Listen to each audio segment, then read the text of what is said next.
Welcome to our educational video on thematic analysis and its application in studying mental health stigma. Thematic analysis is a qualitative research method used to identify and analyze patterns or themes within data.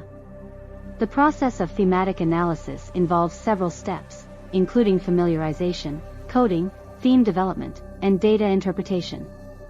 Let's take a closer look at each step and how it contributes to understanding mental health stigma. In the familiarization step, researchers immerse themselves in the data to gain a deep understanding of the content.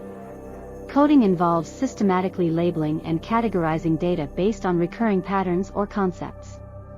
Theme development focuses on identifying overarching themes that capture the essence of the data. Data interpretation involves analyzing the themes and drawing meaningful conclusions about mental health stigma.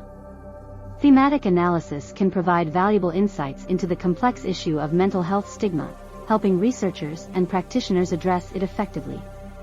By using thematic analysis, researchers can uncover hidden narratives and challenge societal misconceptions about mental health.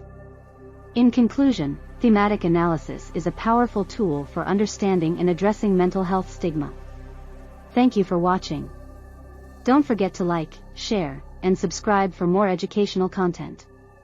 Dr. Philip Adu, a methodology expert at the Center for Research Methods Consulting, has curated this video.